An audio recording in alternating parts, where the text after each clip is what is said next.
I gave you all an assignment, and more people need to be here. I hope they're watching online.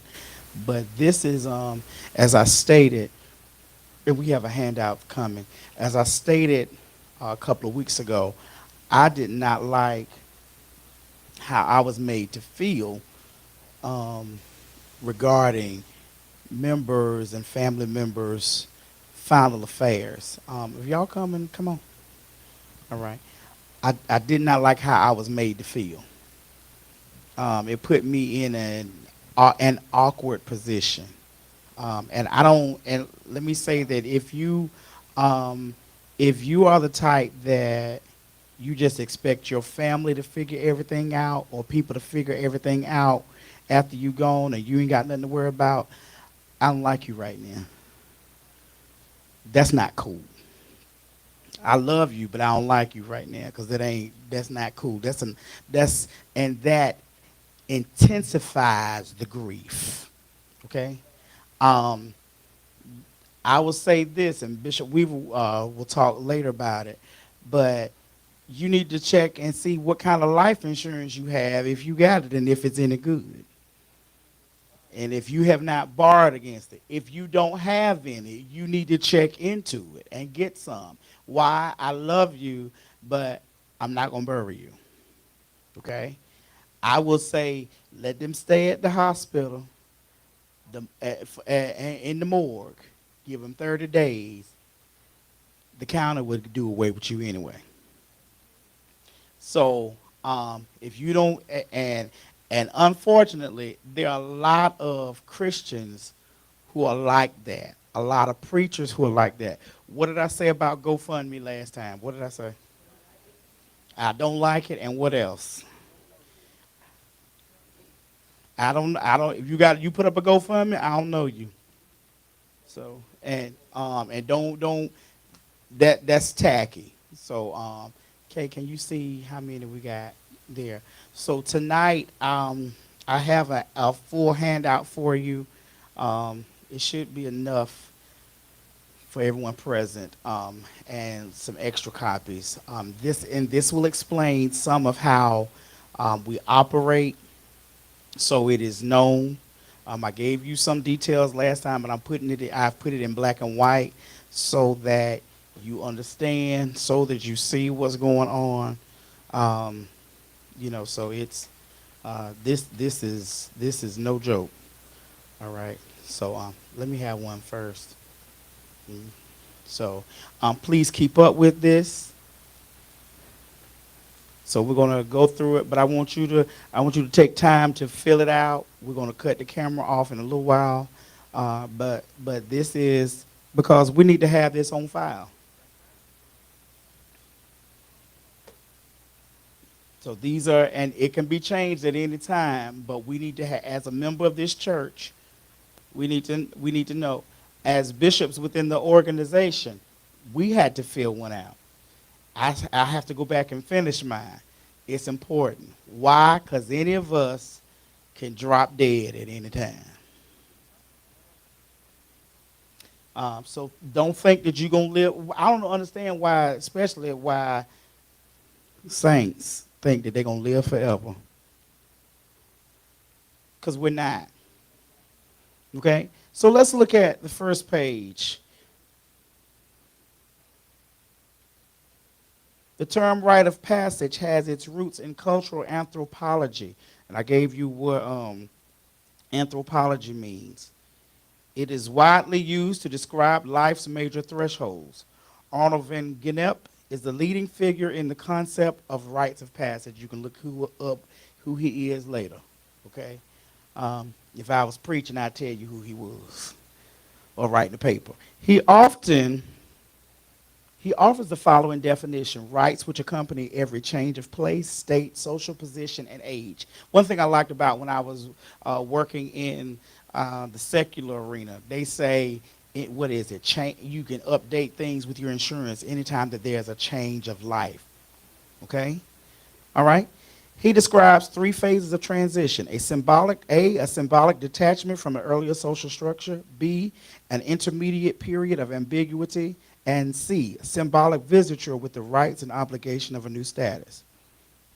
William Bridges states that all transitions begin with A, an ending, followed by B, a period of confusion and distress. Whew, well, ain't that the truth? Which must be experienced, leading to C, a new beginning. Okay? As I often say when people pass away, I say it's a new normal. Okay? We were talking about, I played at a service today, and I had not been since my friend Pastor Hatcher passed away, and I was like, I don't know if I'm ready for this. Because I was sitting there, and I was like, the last time and I've played at several funerals. I've played at several funerals at his home church. I used to be the minister of music there, and I was like, I don't know if I'm ready for this today. So it's a new beginning. It's a new normal. Okay?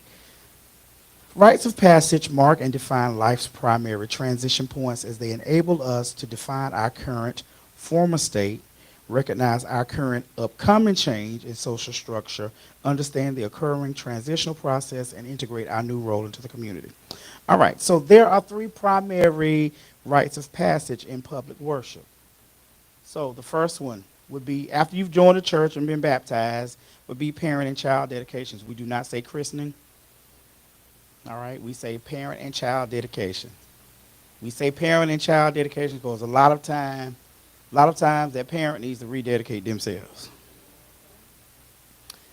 If I have not already felt like I wanted to shoot them. I ain't lying, I'm stating facts. Am I right, mama? Because some of the parents, you know the spiel. You see something like, Lord Jesus, help them to get it together. And here they got to bringing this child in the world, knowing that they can't hardly take care of themselves. You know, we have conversations like that.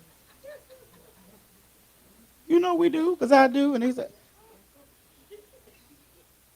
you need a child like you need another hole in your head. That's real talk.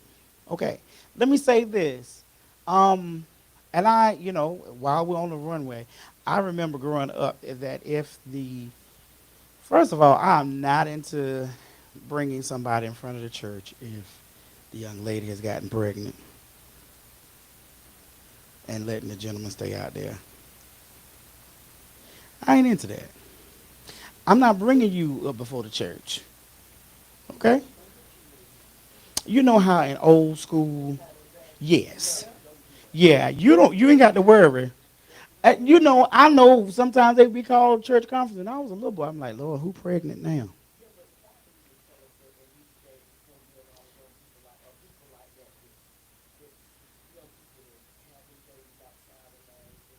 Bottom line, we in the last day.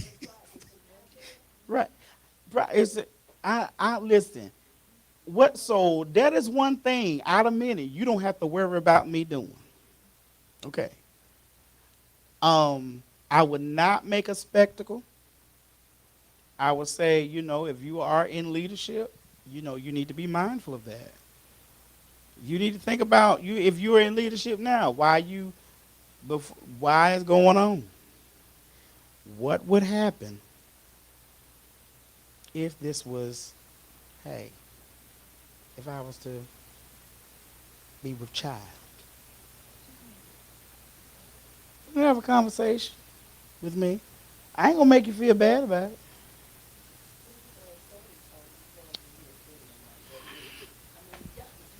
Thank you. You right. I cannot reach you if I'm offending you. Okay. Now right. So yes, there is tough love, but I ain't gonna be ugly to you. I might say, depending on who it is, I'm not. Yeah. Okay. So let me say this. So so Kay and Marge are 4 years apart, right? So, um, so I was in school, Kay, because it was just Kay. Kay was my baby. So Kay was, so it was just me and him for a while, he and I. And so, um, my mother was out of town. I was a sophomore in college. So my mother was out of town preaching. My sister called me. And I just hung out with some friends. And my sister called me. She's like, brother, I got something to tell you. I said, you pregnant, ain't you? She was like, man, do the Lord tell you everything? I said, he didn't. I said, I was being funny, actually. She's like, yeah. She said, but I don't know how it happened. I said, see, what had happened was, she said, she's like, I'm scared to call mom. I said, call her. She's in a good mood. I just got off the phone with her. She's on her way to preach in Virginia. I said, call her. I said, you know, she's going to, I said, you know, mama has an answer for everything. I said, she ain't going to make you feel bad. I said, but, you know, you already know what the deal is. So anyway, so Kim calls me back. She said, mama is funny. I said, what did she say? I said, well, you're not crying. I said, so it won't so bad. She said, well, did you enjoy yourself? No, ma'am. She said, why you lying? She said, baby, it's me. It's all right. She said, well, you know, she said, well, are y'all planning on getting married? Have you thought about it? You know, she said, I did, you know what, the deed is done now. She said, but, you know, both of them have the same father. So, you know, it's not like they got all these different daddies. See, right. She said, so have y'all thought about it? Have you talked about it? She said, I know you love each other. Because that is a question I'm going to ask, you know. Do you love him enough to marry? Now, I mean, because the deed is done. I'm just saying, what is your plan going forward? Have you thought about it? She said, and then Mama said the last thing. I said, which was? I said, oh God. She said, just have the baby. As long as it's a girl, we all right. So I went with her and went with Kim when she went for an ultrasound to find out whether it's gonna be a boy or girl. And we had to call Mama and say, it's another boy. She said, well, put on a wig and a little dress and we'll be all right. So, but so March, okay, so Kay came in December of 97. And then in June of 97, my oldest niece, Destiny, came. So then November of 2001, Samaj came. But Samaj was not the girl, but my brother Shay and his wife gave her another granddaughter. So she got it then. So Samaj might have longer hair now, but he is all man, we know. So anyway, so like I said, you don't have to worry about me doing that. But if you are in leadership, we will talk about how how that's going to affect you, you know. So because we are leaders, we are examples.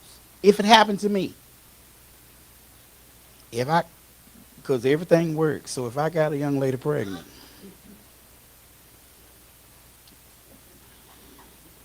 I'm just saying, I'm. Go ahead. Mm-hmm.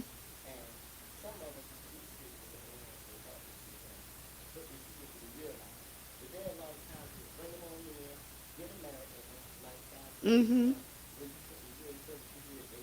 Mm-hmm. Mm-hmm.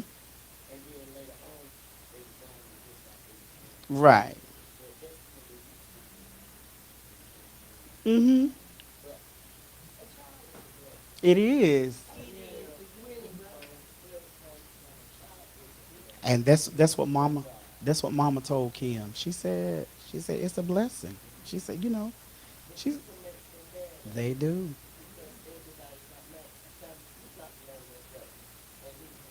Exactly. Say that. Yeah, exactly. Something good came out of it either way because you got the baby. So I just want to say, your pastor is not going to embarrass you. Okay. Right. I love it. But that sound that's what preachers what's that what word is that we use? That's sage wisdom. All right. All right. So let's talk about so we have parent and child dedications, weddings, which that's another subject we'll talk about. This is good. So we have because we have certain policies that we try to abide by. We're not going to tell you what what I ought to do, but you don't need nobody getting up prophesying at your wedding. Oh, I done seen all kinds of stuff. All right, funerals and last rites. So that's what we're going to talk about. We're going to continue talking about. All right, so final rites. All right, let's see. Give a mic. Mama, will you read for me? Ouch.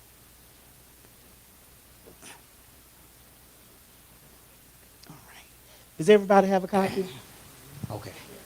All right, so we're at final rites. Within Victory Cathedral, we gladly offer a host of homegoing service to members and members' relatives for an honorarium, including the pastor or the officiating minister, music organist, possibly drummer, praise team or choir or soloist, audio visual technician, usher, hospitality for a repast. For repast.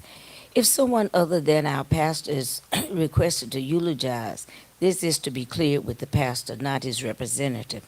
However, he is to officiate. Okay, stop right there. So I talked about that. I know a lot of y'all last time was like, no, you're going to do it. Yeah. Say that right now. Okay. I have been that favorite nephew, a cousin, that has been asked to eulogize rather than the pastor. So it does happen. However, now, if you haven't, if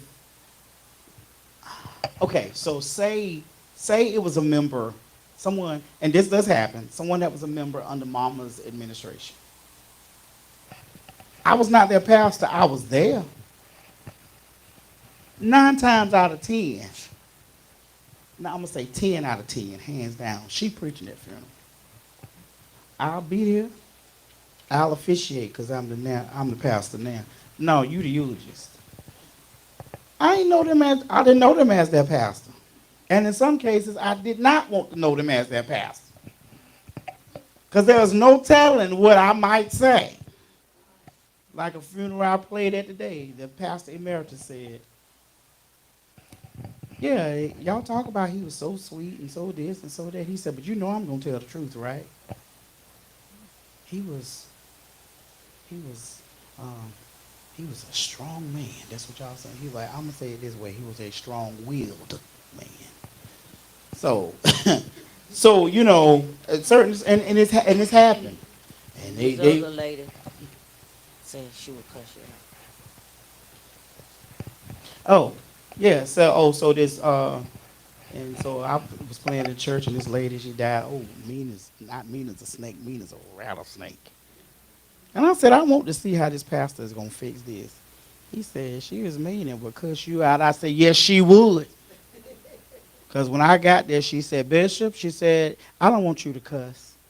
She said, but if you need me to cuss somebody out for you, just let me know. She said, and I'll do it. Okay, go ahead, Mom. If the musician, choir, or praise team soloists are requested, depending upon their availability, there should be a conversation with the pastor of the church administrator during the process of planning. Okay, so don't go out telling everybody else. You do not plan your own program by yourself. Okay, you want to make sure that certain people are in place. Okay, um, you can't expect me to get up and the choir to get up and sing anthem of praise and we don't sing it by Richard Smallwood. Okay, you want to try to pay attention to stuff we already sing. We had a service not long ago. Thank God it wasn't so complicated, but we didn't sing none of them songs, and we ain't singing them.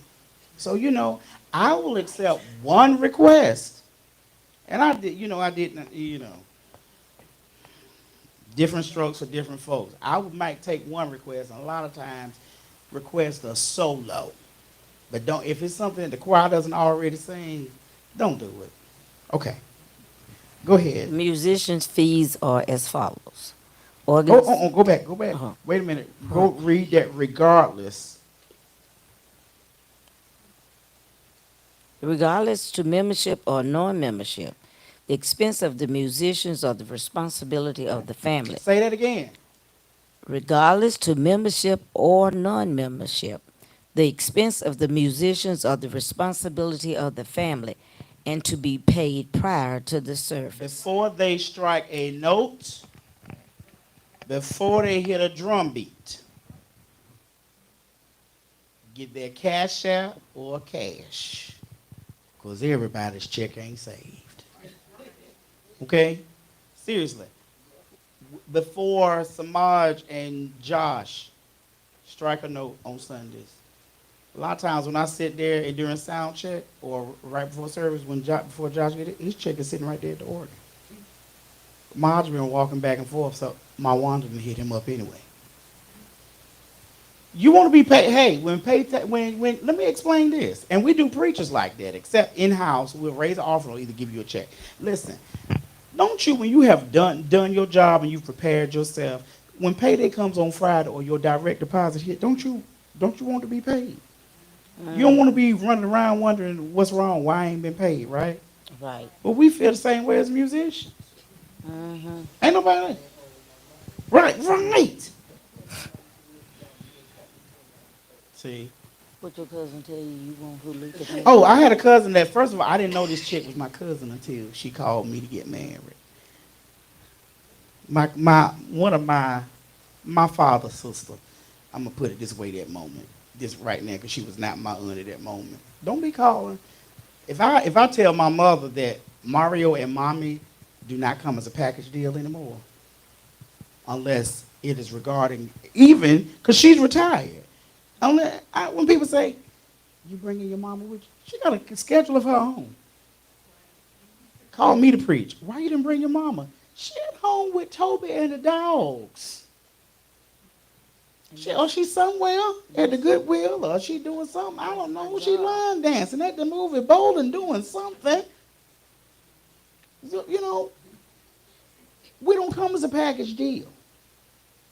So, believe me, if I call my mom to do anything, if she goes with me to consecrate a bishop, and mama loves an audience.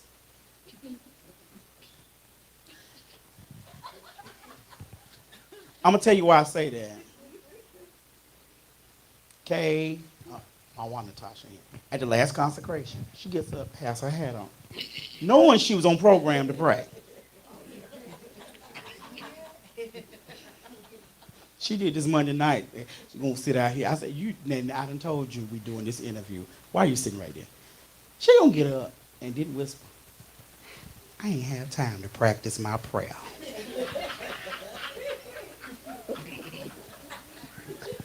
I was like, I'm like, why is she like this? It's like, well, you come on up here so you can get this check. No, I paid it the night before. I said, you done already been paid. Get up here and pray. He said, okay, kind Father. Then at another consecration, she was down to pray. She was like, me to pray. How they know that? Who heard me pray? She's doing all of this. I was like, if you don't go up there so you can get this check, Father, we thank you now. So hilarious. I love it. But she would tell you, don't I make sure that you pay and pay well? And then she'll say, you got a everything? service tonight? Yeah, right. And see, she'll say, what we doing next week? If she goes to sing with me at a wedding, she's paid. And I will tell her, and I'll tell anybody else, I've already told Keyshawn, I said, you go somewhere and sing, don't you open your mouth for less than. Okay?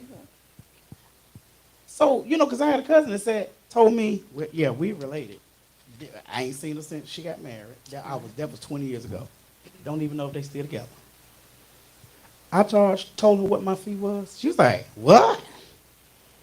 You ain't Luther. I said, I sure am not, but you would pay him and you gonna pay me. Because how about I don't have to show up? Okay? So keep that in mind. All right. So the musicians' fees are as follows. Go ahead. Organist or the pianist, $150 if service is located at church or within a 25-mile radius. For every additional 25 miles, there is a fee of an additional $50. Tell the Lord thank you. Drama, $100. If service is located at the church or within a 25-mile radius for every additional 25 miles, there is a fee of an additional $50. If the musicians have to bring equipment, keyboard, amp, drum, equipment, etc., please include an additional $50. Okay, stop right there. Now listen, let me talk for Josh and myself. There are times you go places, and Kay knows what I'm about to say, that the music is great, whether they have a piano or organ. There are times that the pianos and the organs play us.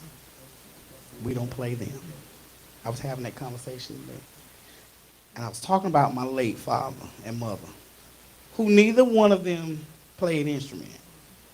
But they say, you need to learn to play piano, which is what I started out on, and you need to learn to play organ. So either way, I'm not offended like some people are acting like I can't play if I go to a church and they don't have a B3 or a C3. If they just got, I've been to churches, and y'all know, we done been, and poor Angel and Toby, they know. We done been to some holes in the wall. Be an upright old piano up against the wall, and the ivory is coming off of the keys. And we had to make it work. My daddy said, boy, you make anything sound good. I said, well, you and mama told me I had to learn to play and make whatever. Because I done got too old. I ain't hauling this equipment around. I ain't yet, I got a little keyboard that is, Kay says is his. But he ain't played nothing yet for me. So there's a keyboard, small keyboard in the office. I'll take that one. Or Keyshawn has a keyboard in his room. I'll take that. And that's all they're going to get. And I asked, can I borrow your keyboard? Because mine upstairs is a whole person. Don't you know? Ain't that a person? So, anyway, so right. So one of my friends had to go somewhere, and he was like, he said, can I use your keyboard? I said, that's Kay's keyboard. Let me go downstairs and ask him. And so that person you like to use transpose, that means you can play in one position, but you got to, in order to change the key, you got to hit a button. I said, I don't know how to use the transpose. Kay don't know how to use it either. And one of my other friends that had played, I said, and he don't know how to use it either. I said, so my suggestion is, if y'all sing something in a different key, he just need to play and move with y'all, because I can't help him. Okay, so keep that in mind. If we have to carry equipment, it's a charge for it. Okay? If Marge has to bring the entire drum set, Shoot. that means that me, Kay, Mackenzie, Keyshawn, Mom Betty, Toby, Jeremiah, all of us are picking up a piece to help carry that. And you know, Samaj is a little old man. What's wrong with you? Here, pick that up. Take that out of here. Right. So listen. So and I don't. Let me say this. I don't take advantage of anyone. If I know that Kay and Marge are in love, and it's wonderful. I can kind of. I have. You know, there was a time I didn't have to really sweet talk Kay to do anything. I just said, bring Rion and the children on. Come get this money. And we go out to eat afterwards. So I say, Marge, I need you so and so and so. Daddy, I'll be there. He know he getting paid. And normally he has company. But I tell Kate, bring Rion and the children. Tell them we're going to feed them afterwards. So, but I take care of you, don't I? I take care.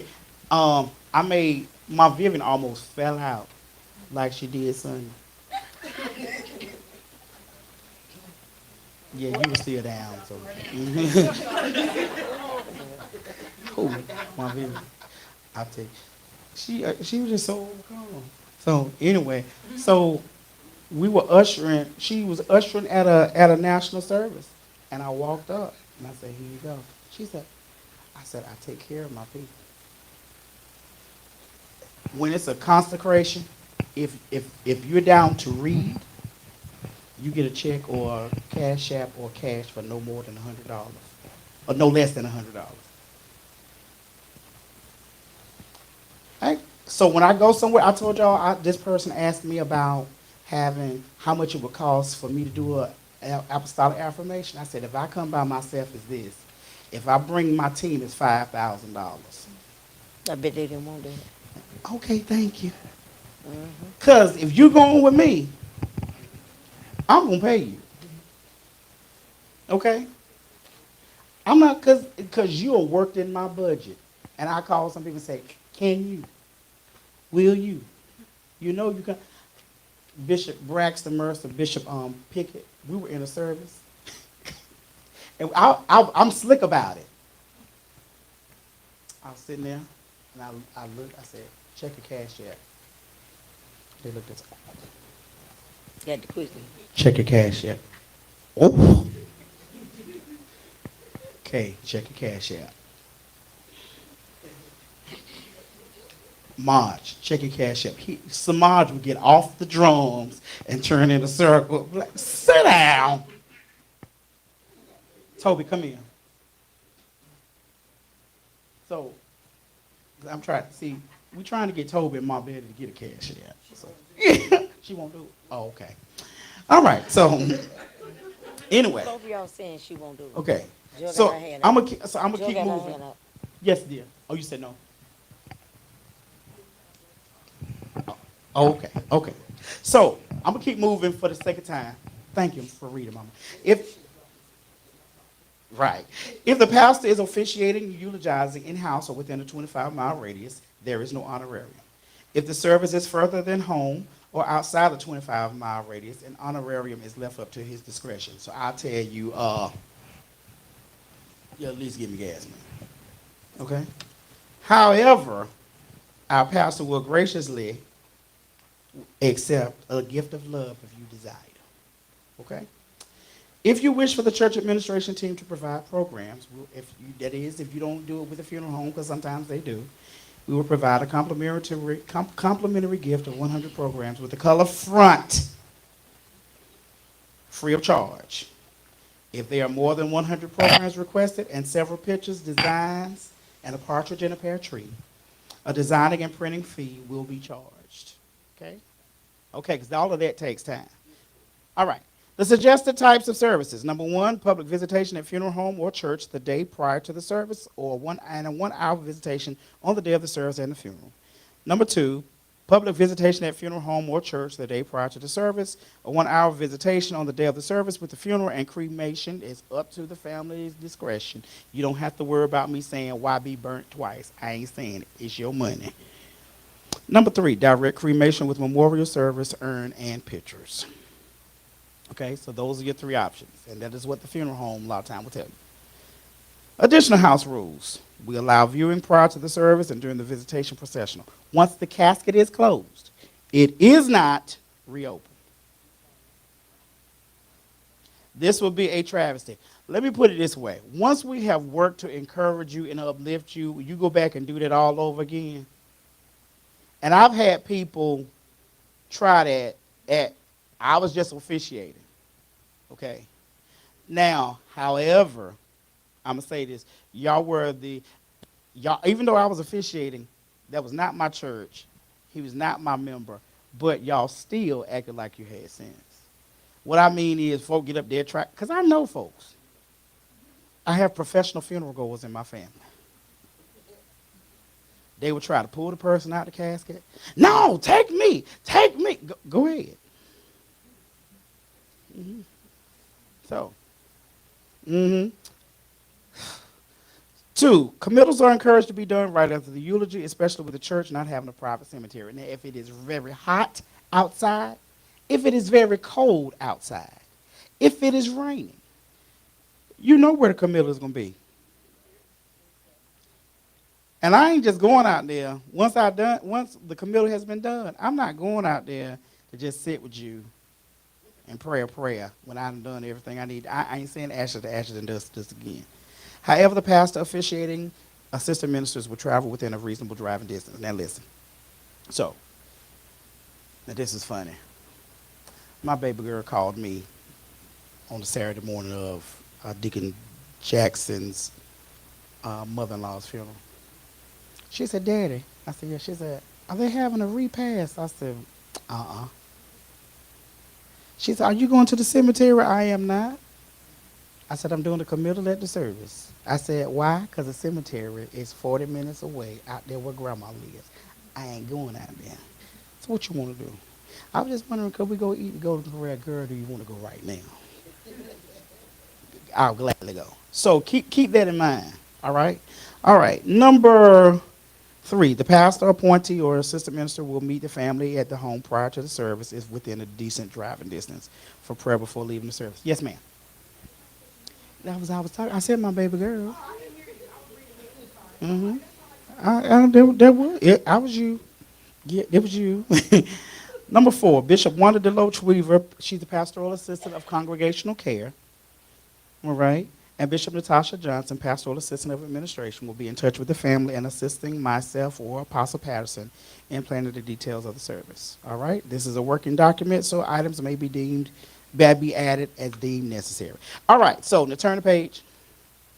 All right. Now, if you are not a national official, if you're just a good, solid church member, but all we're gonna do in one day, this is your order of service. Okay? This is what it's gonna look like. Listen. Don't get the idea for folk to come praise dance at your funeral.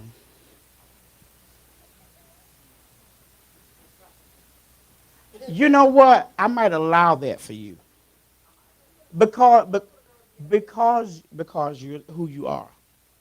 I would allow that. But what I mean, some people will get up and try to be deep and have all this extra stuff, and as Mama just said, get up and give a prophetic word. How do you know you got a prophetic word that you're gonna get? Then the person that died Sunday, and you gonna get up and you got a prophetic word that you gonna give at the funeral on Friday. Why you can't just give it to the family when you see them? Why you gotta hold the service up? Can we get? Can we? No, no, no.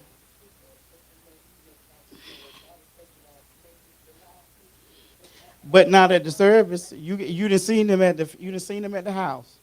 Why you don't go on and just give it to them? Right.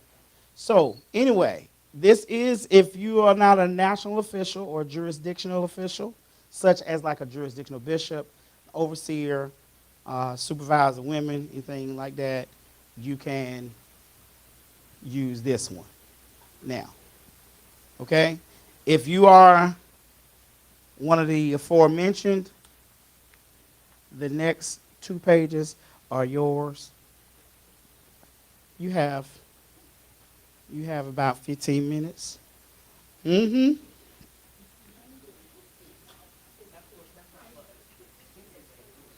Mm-hmm. Now, let me say this. If the person, okay, so if the person, okay, so if, however, now if Mom Betty was to pass, because she is a church mother, the mothers and first ladies order will be in white. Okay? If Keyshawn were to pass, the deacons would make sure that they're dressed out. Okay? If Teresa were to pass, she's the general supervisor. That means that who would be dressed out? I mean, first of all the bishops and all, but the supervisors would be in their dresses. All right? We don't have to talk about bishops and overseers. We already know what the deal is. All right, so go ahead. Take your time. You got 14 minutes to get this done. So, amen. Think, fill it out, and we giving a copy, and we're gonna have it. We're gonna leave it in the office. Don't tell me you can't do it. You're gonna write down something. It can be changed. We're gonna go on and write down something. Don't tell me you don't. I can't think that fast. If you had to die tonight, you're gonna figure it out. Just think about it. Just, if you did it, just go ahead, try to keep it in mind. All right, this for your saving of your soul. Good. Thank you.